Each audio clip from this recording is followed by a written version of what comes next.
ప్రజా TV Telugu news. సొంతం కట్టుకున్నాడు ప్రభుత్వం ఇస్తుంది కదా, ఎందుకు కట్టుకోవాలి ప్రభుత్వం?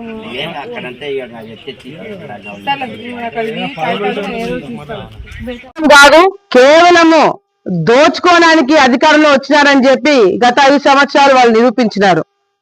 నేను ఈరోజు ప్రజలందరికీ కూడా మాటిస్తున్నాను, ఆలగడ్డ నుంచి అమరావతి వరకు ప్రతి ఒక్క నియోజకవర్గం, ప్రతి ఒక్క గ్రామం, ప్రతి ఒక్క జిల్లా, ప్రతి ఒక్క వార్డు కూడా ఈ రోజు అభివృద్ధి చెందడానికి మేమందరం కూడా కృషి చేస్తున్నామని చెప్పి కూడా ఈ సందర్భంగా వాళ్ళకి అందరూ కూడా తెలియజేసుకుంటున్నాను. ఎందుకు అవాస్తవాలు మాట్లాడుతున్నాను ఇందాకన్నానంటే, సూపర్ 6 ఏమీ చేయలేదు, సూపర్ 6 పథకాలు అట్లే గాలికి వదిలేసినారు, అసలు ఏ పని చేయట్లేదు తెలుగుదేశం పార్టీ వాళ్ళు, ప్రజా వ్యతిరేకత వస్తుందని చెప్పి మాట్లాడుతున్నారు. అసలు ప్రజా వ్యతిరేకత అంటే ఏందో మీరు ఆల్రెడీ రుచి చూసినారు. ప్రజలు మీకు ప్రతిపక్ష హోదా కూడా ఇవ్వకుండా మిమ్మల్ని ఇళ్లలో కూర్చోబెట్టినారు. మీరు ఈరోజు ప్రజా సమస్యల గురించి మాట్లాడుతుంటే మేము కాదు, మీడియా మిత్రులు కాదు, ప్రజలే మిమ్మల్ని చూసి నవ్వుతున్నారు. ఈరోజు ఆలగడ్డ ప్రాంతంలో మీరందరూ కూడా చూస్తున్నారు, ఈ శోభమ్మ కాలనీలోనే మీరు గత 5 సంవత్సరాలు రోడ్లు కానీ, కాలువలు కానీ, లైట్లు కానీ ఏ పనులు చేయలేదు.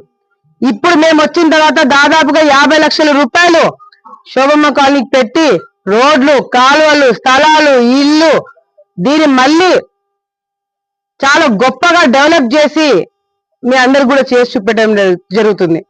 ఇట్లా మొత్తము ఆలగడ్డ టౌన్ లో కాదు, తాలూకా మొత్తంలోనే అభివృద్ధి కార్యక్రమాలు జరగబోతున్నాయని చెప్పి సందర్భంగా తెలియజేసుకుంటున్నాం. చంద్రబాబు నాయుడు గారు రాగానే పెన్షన్లు పెంచినారు, టైంకి జీతాలు ఇస్తున్నారు. అదే విధంగా మరి గ్యాస్ సిలిండర్లు ఏదైతే ఉచితంగా ఇస్తామో అది ఇస్తున్నారు. ఈ సూపర్ 6 ఏమి కావాలో అవన్నీ కూడా మెల్లిమెల్లిగా ఒక్కొక్కటి జరుగుతుంది. వచ్చే 6 నెలలు అవుతుంది, 6 నెలల్లోనే ఏమి గాల మీకు ఇంకొక 6 తరాలు ఇచ్చినా కూడా మీరు ఏం చేయలేని పరిస్థితి. సో మీరు తెలుగుదేశం పార్టీ పరిపాలన మీద, ఎన్డీఏ ప్రభుత్వం పైన మాట్లాడే అర్హత కూడా లేదని చెప్పి మరొకసారి తెలియజేసుకుంటూ, వచ్చే రోజుల్లో బ్రహ్మాండంగా ఆలగడ్డను అభివృద్ధి చేయబోతున్నాము. సోలార్ ప్లాంట్ వచ్చింది, ఇంకా కొన్ని పరిశ్రమలు తీసుకురావడానికి మేమందరం కృషి చేస్తున్నాము.